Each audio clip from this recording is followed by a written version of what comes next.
કેમ છો મારા વાલા મિત્રો? તમારી પોતાની યુટ્યુબ ચેનલ ઉપર તમારું સ્વાગત છે.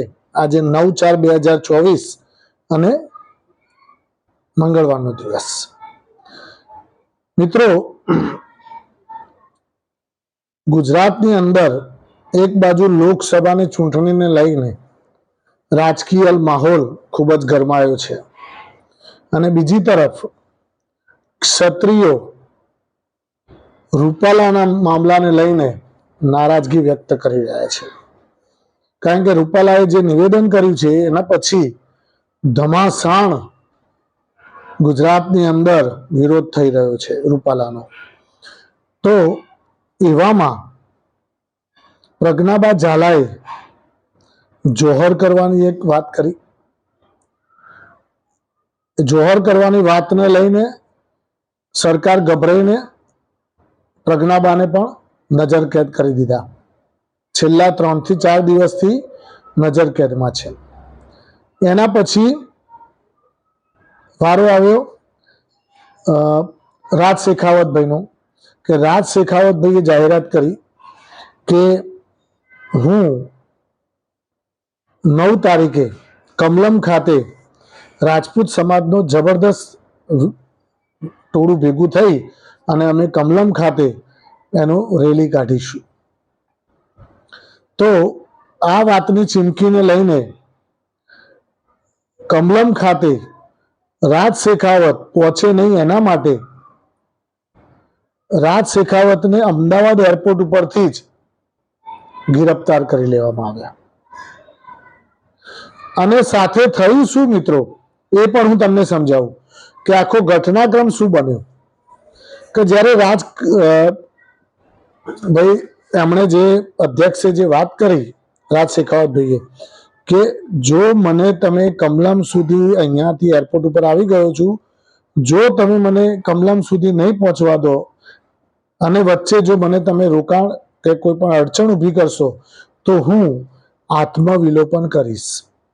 મને સમાજ માટે બલિદાન આપવું ખૂબ ગમશે, પણ મારું બલિદાન આપ્યા પછી જે ભાજપનો હાલત થશે અને ભાજપ ક્યારેય જીતી નહીં શકે એવા એમણે વાક્યો વાપર્યા. તો રાજ શેખાવતભાઈએ જ્યારે એરપોર્ટ ઉપરથી આ વાત કરી ત્યારે એરપોર્ટ ઉપરથી જ એમની ક્રાઇમ બ્રાન્ચ દ્વારા ધરપકડ કરવામાં આવી. અને જ્યારે ધરપકડ કરીને એમને ગાડીમાં બેસાડતા હતા ત્યારે એમણે જે પહેરેલી પાઘડી, જેને ક્ષત્રિય સમાજની આન બાન અને શાન કહેવાય, એવી પાઘડી કાં તો ભૂલથી નીકળી ગઈ હોય કાં તો એને જાણી જોઈને ખેંચવામાં આવી. હવે તમે વિચાર કરો કે આન બાન શાન કહેવાય આ પાઘડી જે છે એ ક્ષત્રિય સમાજ માટે એક મોભો વર્ચસ્વ અને એક ઇજ્જત કહેવાય. હવે રાજપૂત સમાજે આના ઉપર પણ પાછો વાંધો ઉઠાવ્યો છે કે અમારી પાઘડી કેમ ખેંચી. અને પાછી રાજ શેખાવતે પાછી બૂમ પાડીને કહ્યું બી ખરા કે પાઘડી નહીં, પાઘડી નહીં. તો પણ આ લોકો માન્યા નહીં અને એમને જબરદસ્તી પકડીને ગાડીમાં બેસાડી દીધા. હવે આનો પણ ઉગ્ર વિરોધ ઠેર ઠેર થવા માંડ્યો છે. એટલે મિત્રો, આ જે રાજ શેખાવત સાથે જે હરકત થઈ એમાં એના પછી પોલીસ સ્ટેશનમાં એની કમ્પ્લેન પણ કરવામાં આવી કે જે પણ અધિકારી દ્વારા આ કરડગત કરવામાં આવ્યું છે રાજ શેખાવતને અને એની ઇજ્જત ઉપર જે લાંછન લગાવવામાં આવ્યું છે, એમની તાત્કાલિક ધોરણે એના ઉપર એક્શન લેવામાં આવે એ ટાઈપના ફરિયાદ કરવામાં આવી છે. હવે આ જે ફરિયાદ કરવામાં આવી અને હવે પાછો મામલો નવો બિચકશે અને ભાજપના જે એક શંકા એવી જાય છે ભાજપને કે આપણો જ કોઈક માણસ એ આગની અંદર પેટ્રોલ નાખી રહ્યો છે, ઘી નથી નાખી રહ્યો, એ આગની અંદર પેટ્રોલ નાખવાનું કામ કરી રહ્યો છે.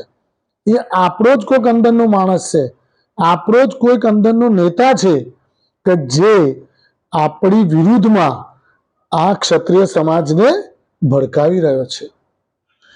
એ હવે એ લોકોને શોધવાનું રહ્યું કે કોણ છે. બાકી આટલું સમજાવવા છતાંય ક્ષત્રિય સમાજ માનતો નથી, આટલી માફી માગી લીધી છતાંય માનતો નથી, તો એમણે એવું વેમ ગયું ભાજપને કે ભાઈ આવું કંઈક તો હશે જ કે જેના કારણે આમને પીઠબળ વગર આટલું બધું જોર ના કરે. તો મિત્રો, અત્યારે આવો ઘટનાક્રમ ચાલી રહ્યો છે, એટલે મેં તમારી સમક્ષ આપણી આ યુટ્યુબની ચેનલના માધ્યમ દ્વારા આવા લેટેસ્ટ વિડીયો, જે પણ દિવસની ઘટનાક્રમ બની હશે એનો વિડીયો હું તમને સાંજે તમારા સમક્ષ પહોંચતો કરીશ. તો તમારા મિત્ર સર્કલમાં પણ આ તમે શેર કરજો અને સબસ્ક્રાઇબ કરાવડાવજો, જેથી કરીને આવા વિડીયો એ પણ જોઈ શકે અને એ પણ આનો નોલેજ મેળવી શકે. Thank you very much. ખૂબ ખૂબ આભાર. તમારો દિવસ, તમારી રાત્રિ શુભ રહે એવો ખૂબ ખૂબ આભાર. Thank you.